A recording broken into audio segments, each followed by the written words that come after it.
Welcome back to the Fourth Way Podcast. This is the fourth installment in our series on Christian nonviolence. In the first episode, I told you a bit about my story, how on my journey to nonviolence, I had to first address some of my biases and presuppositions to be able to objectively look at the case for nonviolence. In the second episode, we discussed the biblical case for Christian nonviolence, taking a look at the Old Testament gave us glimpses of this idea of nonviolence, as well as how Christ seemed to prescribe nonviolence, and how the New Testament authors viewed nonviolence and violence and vengeance in the New Testament. In the last episode, we discussed church history. We took a look at some of the early church fathers. We looked at examples of individuals who left the army. We looked at ideas of government and what that all entailed and how Christians viewed that. And we also took a look at enemy attestation and what enemies were saying about what Christians seemed to be doing. I had mentioned in the last episode that this next episode was going to be discussing real-life examples of individuals who incorporated nonviolence into their lives. However, I've decided to save that for the next episode. And instead, in this episode, I want to take a look at the philosophical or logical aspects of Christian nonviolence and its counterpart. That means we are going to take a look at intuitions, we're going to take a look at empirical evidence supporting nonviolence, and we're also going to take a look at the internal coherence today of the just war theory, the opposite aspect of nonviolence. So while in the next episode we'll get to the internal coherence of nonviolence, Christian nonviolence, and how that plays out in real life, in this episode, the coherence aspect, we're going to first try to tear down the just war idea and show you how it's incoherent. So in the next episode, we can put in its place what the coherence of nonviolence looks like. So without any further introduction, let's jump right in. Intuitions. Now, I have to admit that when it comes to the idea of intuition, I wholeheartedly agree that intuition seems to say that nonviolence is just incoherent. It doesn't make any sense. I 100% understand that because I was there, and honestly, I can play certain scenarios through my head, and intuition screams at me that to kill or to do violence is a good thing and the best thing to do in certain situations. I 100% understand that. And I think the majority of Christians, and even those who adhere to nonviolence, would probably agree with me on that. Intuition oftentimes compels us to believe that violence is an option on the table. Now, I do want to be clear. I am not at all here to bash intuition, because I think intuition is invaluable in life. Intuition is a fantastic starting point for beliefs. However, it is a terrible end point. Let me give you an example. So my kids have never jumped from the 7th step on our stairs. And they didn't need to see anybody else jump from that step. They didn't need to jump from it themselves. And in fact, even if they had seen me jump from the 7th step, they could have climbed up to the 7th step and seen other people be successful. And they could have intuitively recognized that if they jump from the 7th step, there are going to be some problems, because their intuition of their physical capability, of gravity, of the height of things, of how much their body can handle, they just intuitively know that they can't jump from the 7th step, or that it's not a good idea. They get that. And intuition, there's so many examples that we could come up with, but intuition is vital for understanding the way the world is, or beginning to understand, and understanding what to pursue and what to avoid, and those sorts of things. But at the same time, we can all understand that intuitions can be very faulty. And we could go into a number of real-life examples that cognitive scientists give us, and there are so many TED Talks you can watch on this, and we just all understand that intuitions are flawed oftentimes. But let me give you an example that I think is going to help us as we try to progress into our discussion of nonviolence. So I like to think of intuition, the intuition of jumping off of a 30-foot platform. I climb up to a 30-foot platform, and let's say there's ground underneath me, not water. I can get up to the top, and just like my kids standing at the 7th step, I can look down and I can recognize that jumping is not a good idea. Jumping from 30 feet will do some serious damage to my body. However, fast forward a couple hundred years, and I go to the moon, and they have a 30-foot platform up there. And I get to the top of that platform, and I look down, and my intuition tells me not to jump. I can't do it. It's going to hurt my body. It might kill me. But because the moon's gravity is so much less, I intellectually know that if I jumped from that 30-foot platform, I would probably be fine. My intuitions are wrong. And they're wrong because they're based on another planet. They're based on the way that I grew up, the environment that I grew up in. They're just based on something completely different. They're not based on the facts of the situation. They're not based on the reality of me being on the moon. Now, as a Christian, I think it's fairly clear that we are aliens. We are not earthlings in a certain sense. And the book of 1 Peter lays that out more clearly than any other book. But we are strangers here. We are foreigners. We are old men and women. We have put those off because we have become new men and women in Christ. Now, you don't have to read Paul too long to recognize that even though Paul saw that he was a new man and he was being given new intuitions, he really struggled with the old man and with the old original intuitions. He was standing in the freedom of Christ, standing on this 30-foot platform on the moon where he has just been given liberation, and intellectually he knows the truth of what Christ has taught. He still struggles with those earthly instincts, with that gravity that just weighs him down. Likewise, we are going to struggle with our old natures, with our old intuitions that aren't intuitions we're to really have or bring or foster in the kingdom of Christ. Our goal is to be like Christ, who defies these intuitions. I think Philippians 2 is really a great passage to look at, and you'll probably hear me refer to Philippians 2 fairly frequently. But Philippians 2 is just beautiful in how Paul is telling the individuals to lay down their lives for others, to put others first. And the way that he tells them to do this is to look to Christ and do what he did. And what did Christ do? Well, he gave up this notion of divinity, this idea that he had to control things. He laid that down at the feet of God, and he obeyed. He obeyed even to a torturous death. He obeyed to give up heaven and become human. He obeyed in every way and gave up his sovereignty, his control over things in humble obedience. And for his love of God, but also for his love of us. It was self-sacrificial. And Paul tells people to do the same thing. And this is absolutely counterintuitive. To lay down my lives for others, and even enemies? That's just crazy. But Jesus and the apostles just destroy our intuitions. Last are to be first. The weak are strong. We're supposed to have joy in giving rather than receiving. The poor are going to be blessed. Masters are to serve. Slaves are brothers and sisters. I mean, what kind of world is this? This is not the world that my intuitions were formed in. The intuitions that Christ wants to foster in me, the way that I become like Christ, is absolutely counterintuitive in just about every way. So when people point to intuitions as something that is an evidence against nonviolence, that can be a good thing for their case, or it can be a bad thing for their case. Because sometimes intuitions really work out for you, something so strong that it just, you know it has to be true.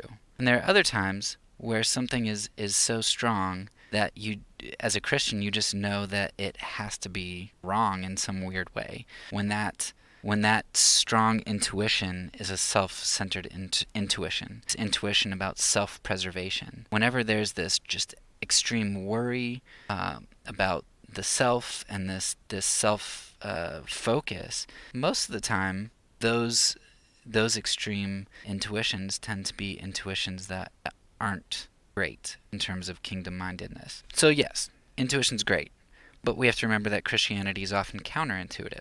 Now, if that's the only thing I could say on intuitions, we'd kind of be at a stalemate, where I say that Christianity is counterintuitive, and most people say nonviolence is intuitive, and we could just kind of end there. Fortunately, I think I have some resources that are going to be able to show that intuition is really not in the favor of those who advocate violence. Now, common sense intuition, like if you ask somebody, is going to be yes, violence is an option. But when you really get down to it, the consciousness, the conscience that God has seared into our souls, when it has the opportunity to evidence itself, shows us that our intuitions are actually quite different than we think they are. So here I want to refer to a man named S.L.A. Marshall. And Marshall fought in World War I. He was a leader, as well as in World War II, and I believe Korea and Vietnam. But in World War II, Marshall noticed something really odd. He noticed that only about 15 to 20% of people, of soldiers on the line, were actually firing their weapons. And he could tell just by looking that even some of those individuals who were firing their weapons were not firing in any direction that was going to have any chance of doing damage. So they were firing well over the enemy's heads or down into the dirt. Based on Marshall's findings, the Army was actually pretty appalled at what was going on with their soldiers. If you only have 15 or 20% of your fighting force shooting at the enemy, it's a problem.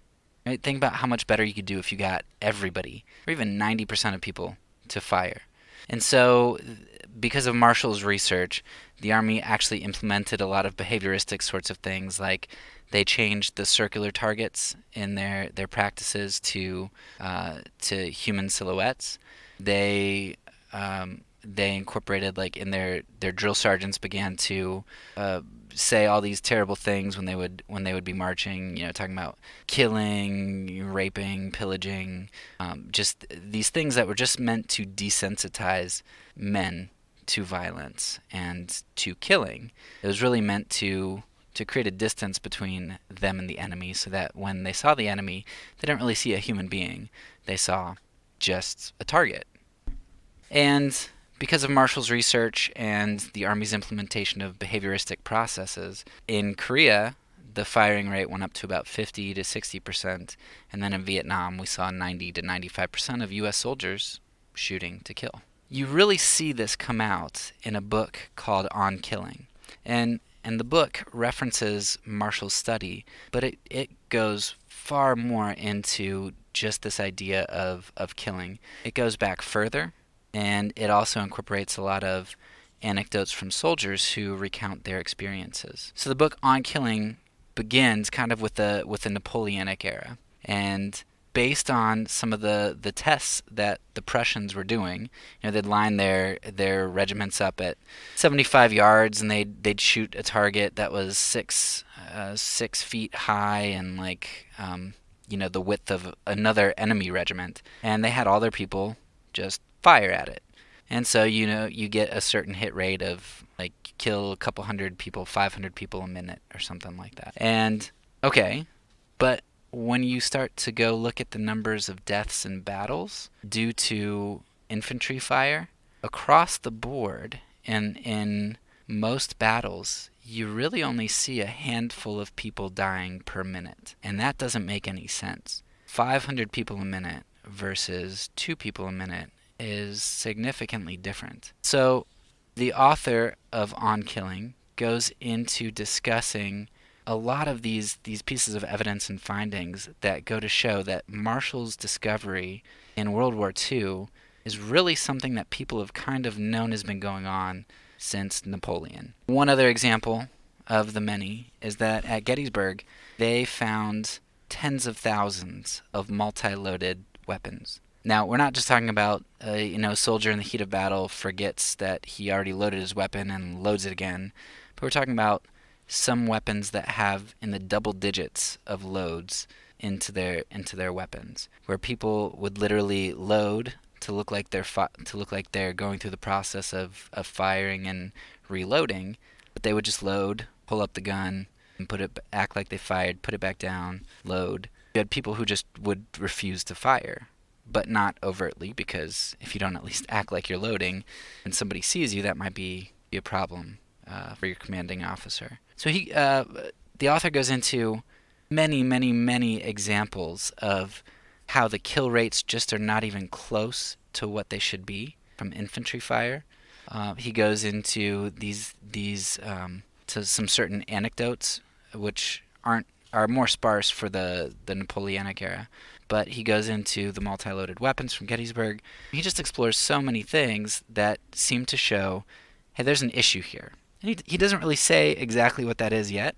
He just sets up that, look, there's some issue where people are not shooting, people are not killing. What's the issue? Throughout his book, I believe the author's name is Grossman, but he really shows through stories of soldiers from more modern wars that it is really hard for people, even in the heat of battle, even when your life depends on it, even when your partner's life depends on it. It is really hard for people to kill another human being. There are all kinds of anecdotes he gives about people who are like deer in the headlights, and they go through this whole moral conundrum within a split second of not wanting to kill. He shows the remorse of people after they've killed, even though they feel like, or even though to us it would seem like a just kill. You have to defend yourself. There is just this huge aversion to killing, and Grossman shows that very well throughout his book. Well, I would love to talk about this book for an hour. Let me just kind of pull out what the main concept is. People have issues killing, and the way that the army has gotten people to kill is by creating distance. And Grossman really shows how distance is necessary for one human to kill another human. And he gives an example of bombers in World War II and how they just slaughtered hundreds of thousands and millions of citizens in World War II. And people don't really have a problem with that. And the bombers don't really have a problem with that. They don't really feel remorse for what they did. Yet when you get down onto the ground and you get to people who've fought in close combat and who've seen the faces of the people that they killed, or they see the people that they've killed from 20 yards or 50 yards, there is just significant damage that is done to these people because they recognize the humanity of the individual that they're killing. And so what Grossman points out is the way that you get people to kill is by you create distance. And you can do this in a lot of different ways. You can do this with superiority, like us versus them, we're better. You see this a lot in the early 1900s, the eugenics movement. How do we put a man, Oda Benga, in the Bronx Zoo? How do we put him on display? Because he's not really human, right? He's black, he's an Aborigine. And we can do that to people who are like us. You create superiority. You can also create moral superiority. You can have God is on my side, not their side, and so I need to kill them, or they deserve to be killed. You can create mechanical distance. So if I shoot somebody through thermal imaging, I see kind of the silhouette of a human, but it's not really human. Or if you've ever played Call of Duty and you're in the AC-130, you see the night vision silhouettes of people. Or if you know about drone operators, you just kind of see these blobs, and you just press a button, and it seems like you're playing a video game. You are if you're playing Call of Duty, but you know what I mean. It's like you're playing a video game, and you're not really killing people. So you can kind of create mechanical distance, which is what happened with our bomber pilots. Why they don't have issues, because they're not killing people, they're bombing buildings. Then you can also create physical distance, which is also kind of another aspect of the bomber pilots. If you can't see people, if they're really far away, and maybe you just see kind of like a blur, or if they're running, if it's dark, then that physical distance makes you think that you're not really a person. So for one human to kill another, you really do need this notion of distance. You need to strip them of their humanity in some way. Because our intuition is so strong, just don't kill other people, that only 15 to 20% of individuals have historically even shot in the general direction of the enemy, and a good portion of those individuals were not shooting to kill. I'll refer back to On Killing a little bit later, but I really want to recommend that you take a look at that book. It's fascinating from a psychological perspective, from a war perspective, and it's also just, it's interesting to hear the anecdotes of people who've killed. And while it would be easy for me to say, oh, well, no, they're justified, their kill was legitimate, and that was fine. So even people who are in those situations that everybody else can say is a legitimate, justified kill, oftentimes you'll see them refer to it as murder. They themselves say that they murdered people, or they will use all of this language that tells you they're not really okay with it. They're trying to justify it. And Grossman does a good job of pointing that out, how language can kind of betray people's true feelings. It's just a really, really good book. So what's the ultimate point about our intuitions then? Well, Jesus doesn't only transform a Christian's intuition. I think Grossman and Marshall show us that there really is a remnant of the human conscience that's retained. This God-given intuition on taking life seems to be retained in us. Even if we don't deny that in our violence-soaked culture now, we know when we get into the heat of battle, when we get into an instance where we have to pull the trigger on somebody else, that's just not what you do. Now, maybe in our culture that intuition is going away, and Grossman does a really good job of pointing that out, how we're being desensitized. And it's really made me think a bit more about video games, because I love video games, and particularly shooters.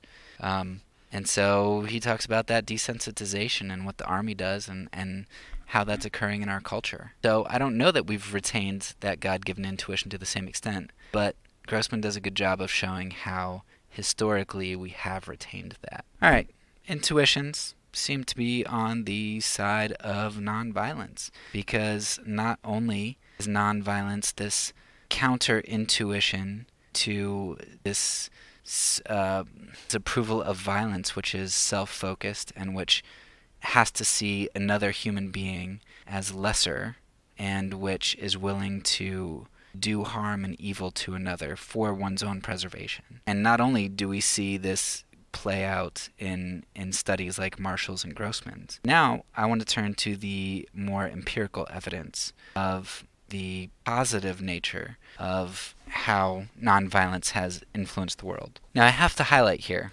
that I am absolutely not a consequentialist, and I really harp on consequentialism a lot, and I hate it. I think it is probably the thing in the United States and the West, and maybe in all of humanity, that just undermines Christian virtues. I think it's a huge problem. The ends do not justify the means. However, I also do want to recognize that if I believe in an orderly God, a God who knows what he's doing, a God who has intentionality and purpose in his actions, then I would probably guess that what God has us do tends to be the ideal way to do things. And if you're doing something in the ideal manner, then probably it's going to produce the best outcomes. Of course, in a broken world, God's means probably tend to require the foregoing of immediate results, and God's means probably are also going to require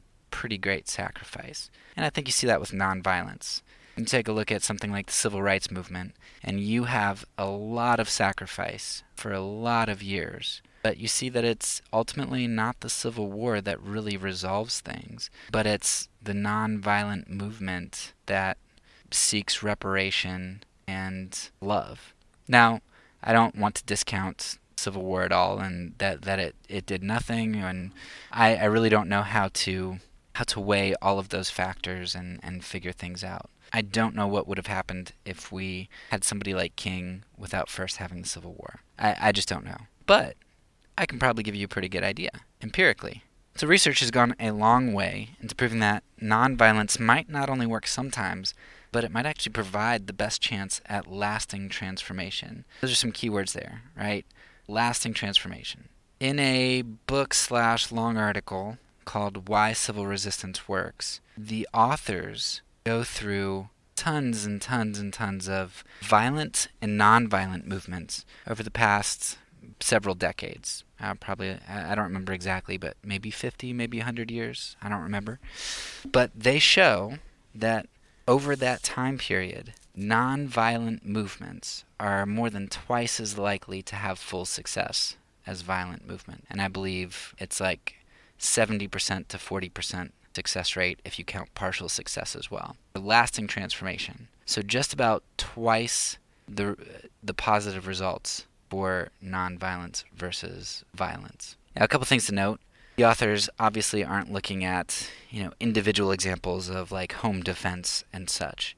Instead, they look at society-wide movements, non-resistance movements versus violent movements. And we could talk about scale and how that influences the way that actions are beneficial or produce change. But nevertheless, point is, we can empirically show that nonviolence is overall twice as good as violent movements. And that's something I did not expect to see. I never expected to be able to empirically show that nonviolence has even close to the same effectiveness as violence. Because I grew up in the United States, where every July 4th we celebrate the violent revolt against a government, because that's how you change things that aren't ideal for you. If you want to check out some other resources on this, from I think back in the 70s or 80s, there's a guy named Gene Sharp, and he has a book, I believe, called Everyday Rebellion.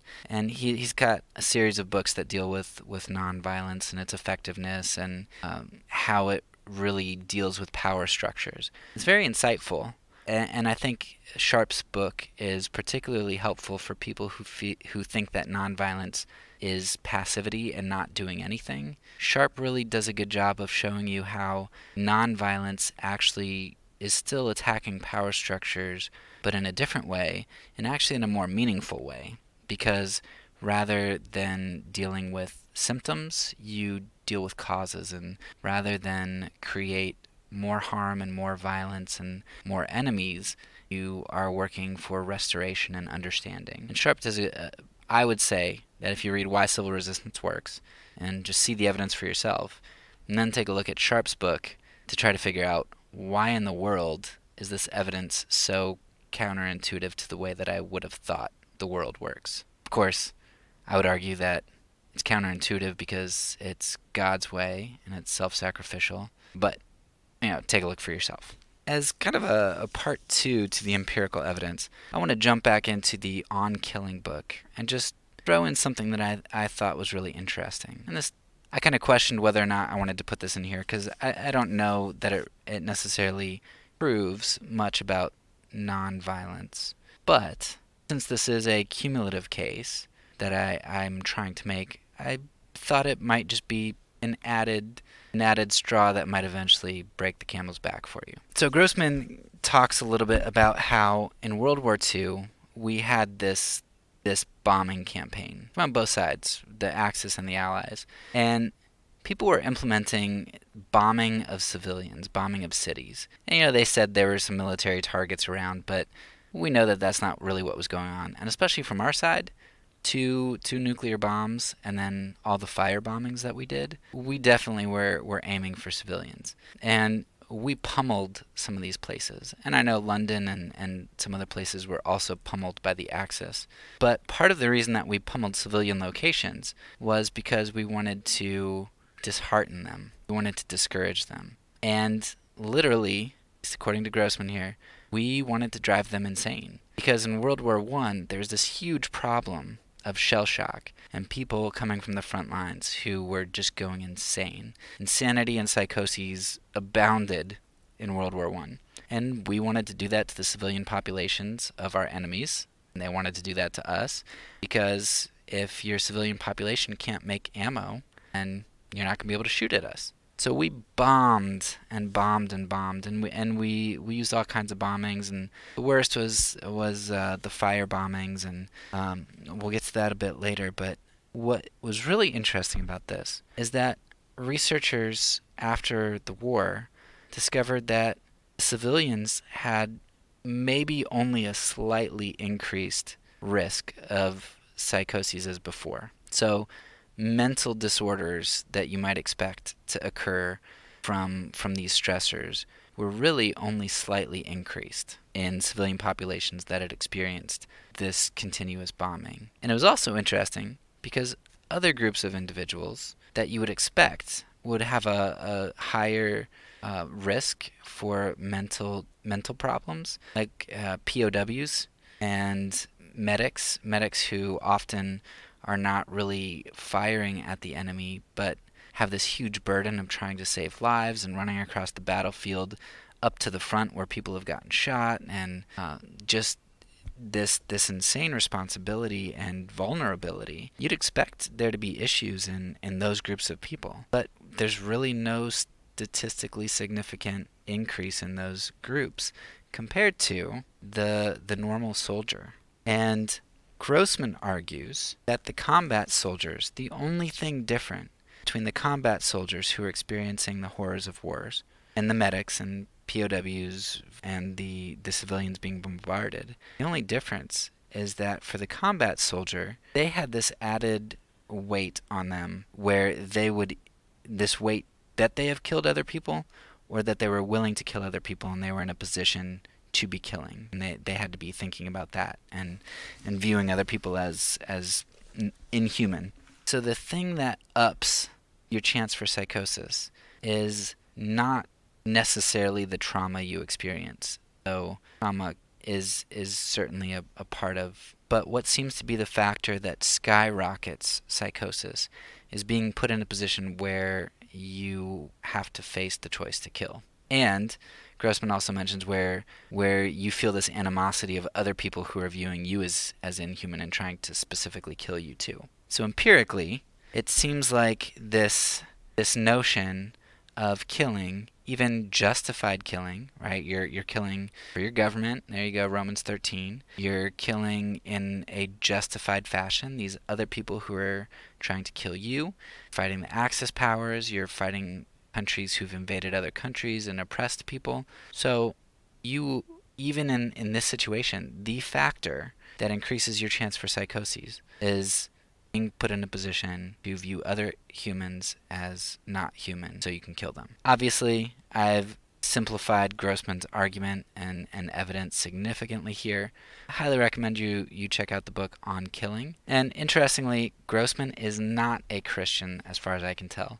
In fact, I would say he probably isn't, because his whole goal in all of this, he starts off by talking about like our primal instincts and how it's great that we don't have this desire to kill other people. It's great that we have this aversion to kill other people because the human race wouldn't survive. And he talks about the evolution of this, and then he talks about all of that. Yet his goal is to help the army figure out how to get people to more effectively kill while supporting them so that they have less of a chance for mental issues coming out. So his goal is not at all to stop the killing, because he thinks that killing needs to be done. His goal in this book is to get people, and in his mind, hopefully the right people, right? The United States waging just wars in his mind. His goal is to get other people to kill, do it healthfully. So Grossman is definitely not on my side when it comes to nonviolence, but I find that what he discovers, what he uncovers in his research, really helps a lot with the empirical aspect of Christian nonviolence as well as the intuitive aspect. So Christian nonviolence says that the ends are not what justify the means, and Christ taught us what means we're supposed to use. While we would expect God's means to work better overall, which evidence seems to indicate is true, our goal is faithfulness and not results. And morality is found in always loving, which includes loving our enemies. So let's take a look at our final aspect here, which is going to be internal coherence. And in this episode, I really just want to look at the internal coherence of the opposite of nonviolence, which I'm going to just call the just war theory here. And the reason I want to take a look at the opposite before taking a look at the coherence of nonviolence is because I think it's going to help to create a vacuum, and as well as kind of a foil to compare the coherence of nonviolence to. Because when I talk about nonviolence, there are going to be all kinds of questions that come up, and oh, well, what about this? Or, well, no, I think that it would be just to kill in that situation. But I want to kind of create this dissonance for you here,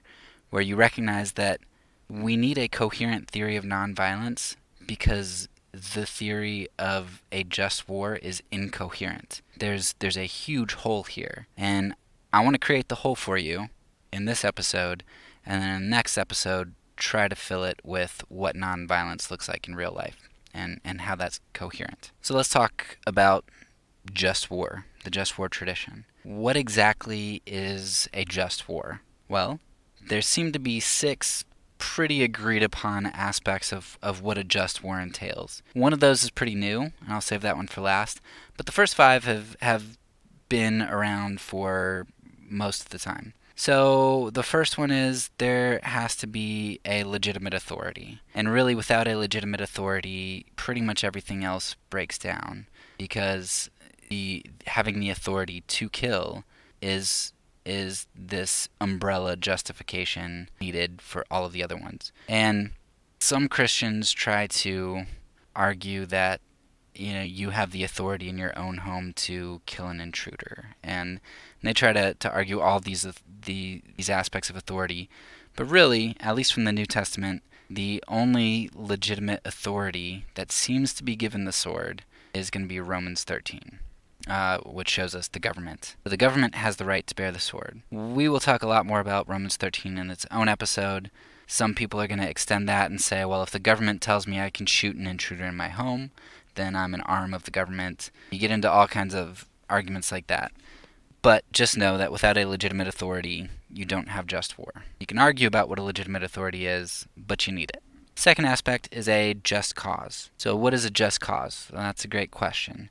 But generally, just cause is viewed as something where you are protecting the lives of your own people, and that can be preemptive or retaliatory to a certain extent, where you're just retaliating to prevent that future attack, which would be likely if you don't retaliate.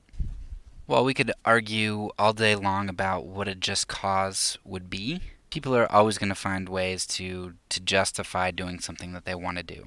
My biggest issue with this idea of just cause is its inconsistent application. So let me give you an example.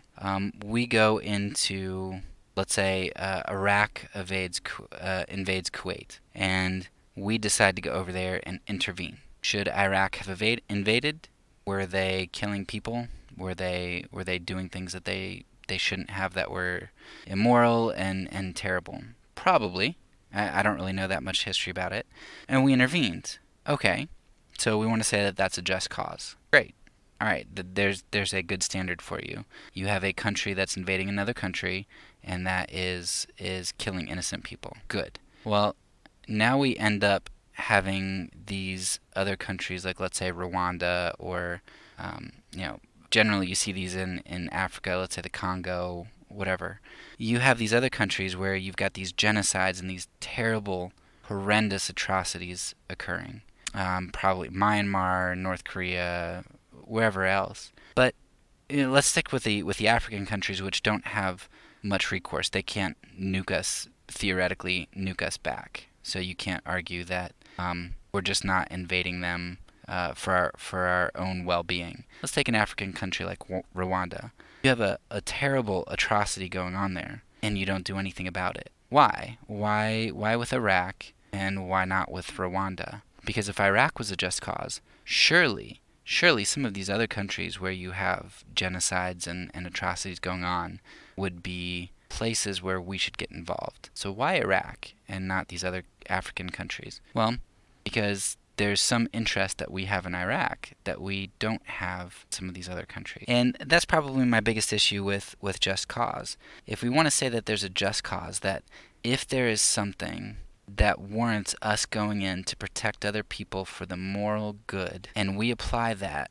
only out of self-interest when we can get oil money or some political clout or something out of it. We justify it in that manner. And then we refuse to assist in areas where all we're doing is helping other people not to die and be slaughtered, and we don't really get anything out of it.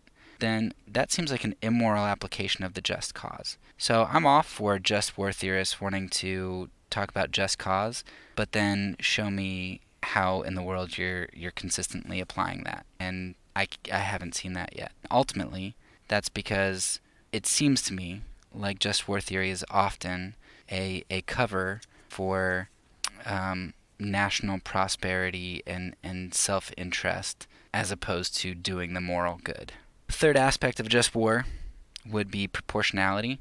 So if let's say a Russian fighter which they have a tendency to kind of do stupid things sometimes. Accidentally runs into one of our planes and kills our guy. It might be disproportionate if we go ahead and bomb one of their cities and kill lots of people. That might not be proportional. So proportionality just says that we're not gonna go overboard with retaliation or with our preemptive strikes. We're not gonna do more than we need to do. The third one would be civilian and non-combatant safety. We do not want to shoot people or kill people, harm people who are non-combatants. And that one is probably one of the most agreed on and uncontroversial. Fourth aspect is reasonable success.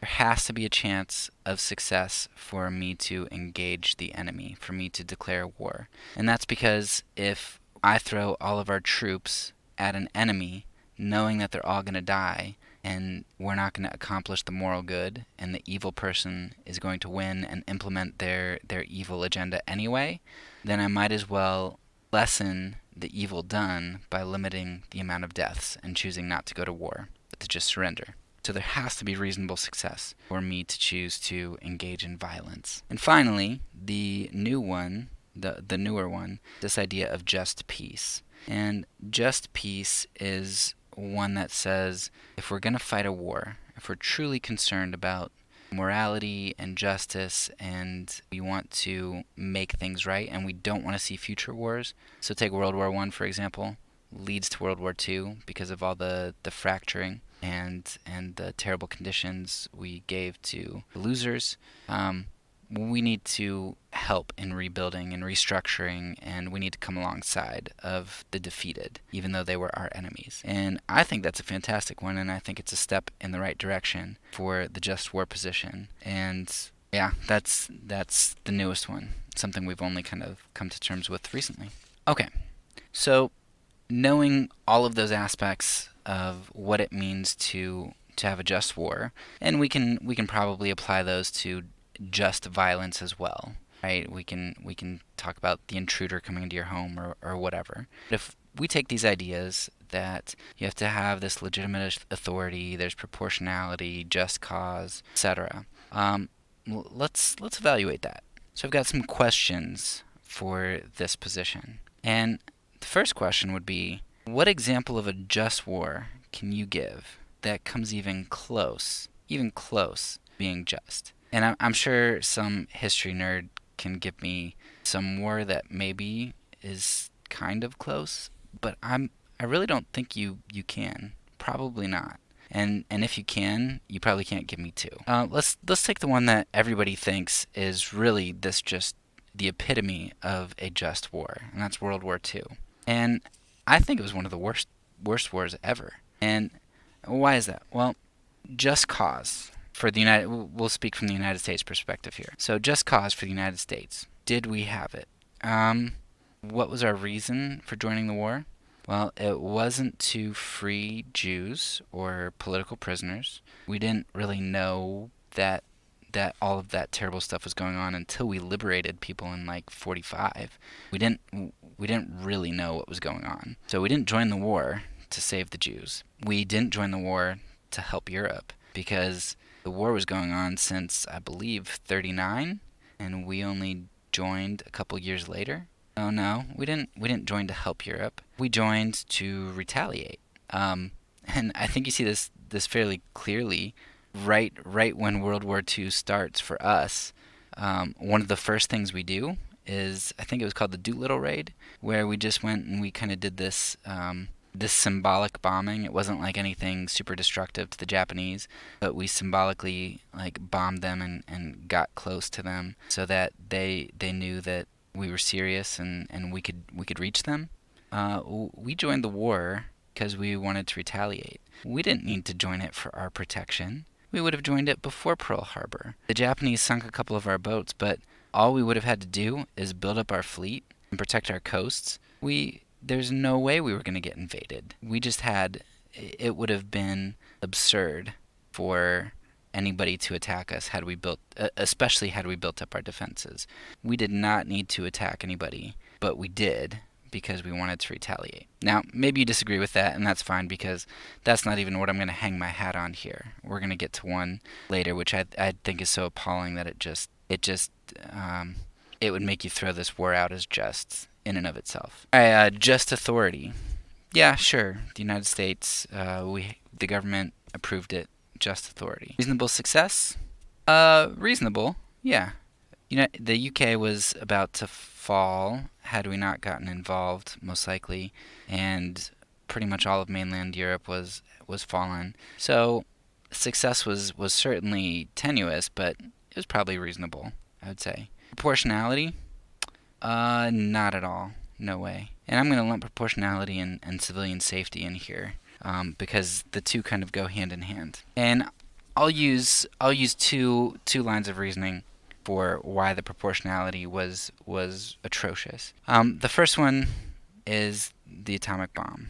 How in the world is that proportional to what has been done? Now, a lot of people like to argue that we killed 150,000 people to save 1 million American lives, and that's certainly proportional. But you killed 150,000 citizens. I mean, you can give an analogy of can I execute one innocent person to save 10 people's lives? Like, execute them. Put a gun to the back of their head, blow their brains out, so that I can save 10 people's lives. No, not at all. But for some reason, when we use an atomic bomb, kill 150,000 people, incinerate them, and create lifelong damage for so many others, that's justified? No way. No way. Not only is it not proportional to what has been done to you, but it's also doing that to civilians. So I've got problems with that. But even more than that, and what most people don't know, sadly, that the atomic bomb wasn't really that bad in comparison to the other bombings. The Tokyo fire bombings killed over 200,000 people in 2 bombings. 2 A bombs killed 120,000, 150, whatever. The firebombing of Tokyo, twice, 2 fire bombings, killed over 200,000 people. And Tokyo is not the only place we bombed like that. We bombed other places, whether with fire bombs or other types of bombs. We bombed civilian locations. Hamburg, 80,000 people. Dresden, I believe, was another location. I mean, we just slaughtered civilians. And fire bombs were particularly terrible because they were purposefully created to be viciously evil. And Grossman, in his book on killing, goes into this, but they would have these small, like 5-pound bombs that were incendiaries that were meant to start fires on roofs. They'd have a little bit heavier bombs that were meant to cave in ceilings and walls, blow out windows to feed the fire with oxygen. And then they'd have these larger bombs that were meant to create huge potholes on the road so that fire trucks couldn't get to it. And what you do is you create just this firestorm that would demolish everything in its path, create hurricane force winds, suck things into it because of the vortex that it would create. And even if you're in a bomb shelter, it's going to get down to you. Heat will just melt you, and you'll be deprived of oxygen. You're just going to die. And that's what we did to hundreds of thousands of people. With fire bombs and with other types of bombing, millions of people. In World War II, I believe the figure is something like 2/3 of the people who died were civilians. I mean, tens of millions of people of civilians were murdered by our army on purpose. So no, proportionality and civilian safety were not at all reasonable in World War II. We executed innocent people in order to save other people's lives. We're not talking about collateral damage. We're talking about we executed them. But the good thing is, just peace afterwards. We helped them rebuild, and at least we got that aspect of the just war right. So in my book, we get 3 out of 4 for the just war of World War II, as the United States anyway. Maybe if you want to go with just cause and say that what we did wasn't retaliation and we really had to do it to save lives and to save our lives, okay, it's fine. I still got proportionality and civilian safety, which the A-bomb and fire bombs alone, I think, just demolished the notion that World War II was just cause for the United States. It is in retrospect if you count the Jews, maybe. maybe. But still, in terms of number of lives and how many civilians we executed, I don't know. Okay, let's take another war. What about the Revolutionary War, America's favorite war? Because without that war, we wouldn't have the United States. This one be problematic here. Number one, just authority. Nope, have that one. Don't have the umbrella justification because we weren't a government yet. We were under another ruling government. So there's no legitimate authority. Just cause. We didn't want to pay taxes. Felt like we should have a stronger voice in certain political realms. Really? We're gonna kill people and have a rebellion because of taxes and representation. And what strikes me as particularly ironic about this is I hear a lot of people, because reminder, I run in conservative circles. A lot of people talk about how ridiculous, like let's say the Black Lives Matter movement or just the other racial sorts of things, like civil rights that was 40 years ago, slavery that was 150 years ago. Let's just get over it and let the past be the past.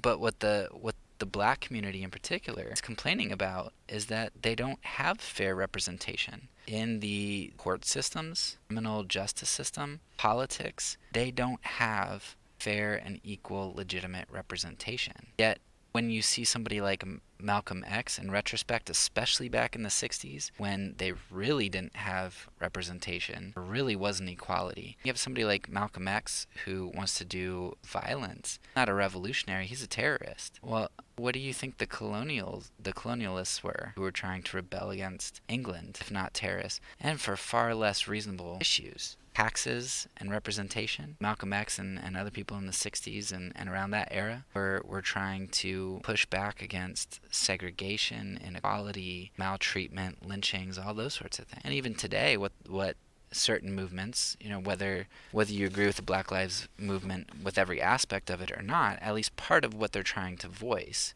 is this idea that there is unfairness in the system. And many people, black community, are trying to do that in a non-violent way and are getting called babies and told to stop whining. Yet every July 4th we celebrate that people used violence to get out of taxes, get better representation. So just cause? No. We're 0 for 2. Proportionality?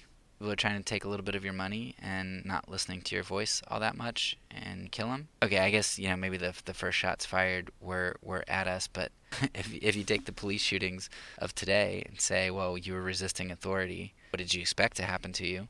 There you go. Colonialists who were rebelling against the government, you got shot because you were resisting. Expect. So no, proportionality, a just authority, a legitimate authority, trying to get us to stand down. We, as not a legitimate authority, without a just cause, acted disproportionately. Reasonable success for the colonists? No, not even close. Obviously, there was success, so it was possible success, but it wasn't reasonable. No way was it reasonable. Nobody expected to win that. Civilian safety? I don't really know how you count that. Probably, because they fought out in fields and stuff. Sure. Yeah. And then just peace? I don't know how to count that one either. So I'll give you those last two, civilian safety and just peace. The other four, horrendously off base in terms of just war. Rationalization. Just doesn't work. So, what example of just war can you give me? I can't think of any. And the two that we celebrate the most in the United States are possibly two of the worst. Maybe World War II isn't as bad as it seems like it is, but when you look at the A-bomb and fire bombs, it's pretty bad. Okay. Question number 2. If civilian safety is one of the things that we're focused on here in a just war, but if war in politics always creates collateral harm and harms indiscriminately, how does that work out? So who is a combatant? Is the farmer who produces food the army buys, is the farmer a combatant? Is the chip maker makes chips for a Tomahawk cruise missile, is he a combatant or she a combatant? What about the plastics maker who provides the plastics for the chip maker who makes the chip for the Tomahawk cruise missile? And you can go down the line, right? Well, the problem is if those individuals aren't combatants, then in most wars we have blockades and sanctions. How do you deal with that? I know in World War I there was a blockade particular blockade that just devastated Germany and caused starvation and just horror there. How do you justify a blockade? Because that action actively causes the death of many, many civilians, refusing to let them have food. And you can talk about your right to trade with people in terms of sanctions, but in terms of blockades, I just don't know how you get past that. The fact that you are killing billions, indiscriminately causing the deaths of people on purpose. So how do you deal with that in just war? All right, here's an interesting one. Question number 3. In a nuclear age, how is it possible to fight any war? Because fight a just war can't have reasonable success. Going to refuse the nuclear option. Let me explain. Let's say you're the United States. You are a just war theorist, and you are elected president. We have all these nuclear weapons. Russia, more volatile. Now all of a sudden we're at war with Russia. Well, as a just war person, you cannot go into a war and use nuclear weapons. Now maybe you could if you bombed certain parts of Siberia, like a military installation or something. But you're not going to bomb Moscow with a nuclear weapon, because you're going to kill tons and tons of civilians indiscriminately. You can't have that, because then it's no longer a just war. That's immoral. But at the same time, Russia has nuclear weapons, and they're not just war theorists. They're focused on themselves, and they have no problem with their weapons on you. Particularly, they know that you won't use nuclear weapons back. If they said, wait a second, we're in this war, I have nuclear weapons, you don't, I'll use the nuclear weapons, and if you're not going to retaliate, get destroyed and I don't, it's there to lose for Russia. So if they have nuclear weapons, you can't use yours. And by not using yours, they can just threaten to use theirs, and you can no longer win. So you have to choose which aspect of the just war theory you want to compromise on, and you're going to be immoral one way or another. So in the nuclear era, it's just impossible to fight a just war between two nuclear nations. All right, 4th question. Kind of moving a little bit away from war a little bit, but how is torture not just war theory? And now, I can't prove that torture is wrong. And I'm sure there are a lot of people listening to this who would say, well, of course torture is okay. I think a lot of Christians, even conservative ones who might be okay with just war, I think you have this intuition that torturing people is just wrong. And you might be okay with Americans torturing people, but when you see other people doing it, you know it's wrong. And you just need to have the consistency to apply that to your own group, if you have that intuition about other groups. But most of us know that it's wrong intuitively, or a lot of us, I should say. But in just war theory, if you're going to go with those 6 criteria, how is torture not just? If you're an arm of the government, say you're in the Army or FBI or something, right? You have the legitimate authority. Say you have a just cause. You found this terrorist planting a bomb. Know that there are other bombs being planted. You don't know where. You need information from him. So there's a just cause to try to prevent deaths of thousands of people. There's proportionality. Torture him, the terrorist, in order to gain information to save thousands of lives. Person's physical harm to save thousands of lives seems pretty proportional. And he's not an innocent person, so you're not harming an innocent person to save 1,000 lives. Civilian safety? Yeah, that's what you're shooting for. You're not harming civilians, you're only harming a combatant. Reasonable success? Just let him sit there. Nothing's going to happen. There's no success. If you're kind of on the clock, it might be great to try to build a relationship with them. That might be more effective in the long run, research shows. But if you maybe got an hour, you might not have the time to do that. Go hardcore pretty quickly, get some information. So reasonable success, yeah, more reasonable to torture than to just sit there and try to build a relationship. And just peace. Yeah, definitely just peace. Because if you let the guy live, you torture him, afterwards, you're going to have the opportunity to help try to rehabilitate him. That might be ridiculous. He might not ever want to do that. But certainly can't do it if he's dead. So if you're able to only torture him so he survives, the bomb ends up not going off so he doesn't kill people, and maybe he doesn't get the electric chair or life in prison, you might have this chance to build a relationship and rehabilitate, and he may at some point be able to come back into society. I don't know. but there's more of a chance of that than if the bombs go off. But really, torture on just war theory can rationalize that really easily. I mean, it can fit all 6 criteria. But to me, torture is so intuitively wrong. I just really can't see that as being something that's on the table. So again, not necessarily a proof, but more of a question I'd pose and have people seriously consider. All right, 5th question. How has the marriage of the church and state worked out for Christianity over the past 1,500 years? Since, let's say, Constantine, Augustine, through medieval Europe to today, where some people might consider the United States a Christian nation, but not even close to what it was in Europe, where the church and state were really married. How's that worked out? I can tell you anecdotally that a lot of atheists I run into, know personally, they've got some significant problems, and one of the top problems they tend to have with how the church has used violence throughout the ages. For a church who has proclaimed just war and then tried to implement that, again, I just don't know where you see examples of just wars. And when the state tries to wield the sword in a manner that's Christian, never does, always ends up bad for the Christian. In hindsight, to see the horrors of what Christian Europe did. And 2 resources I would really recommend on this.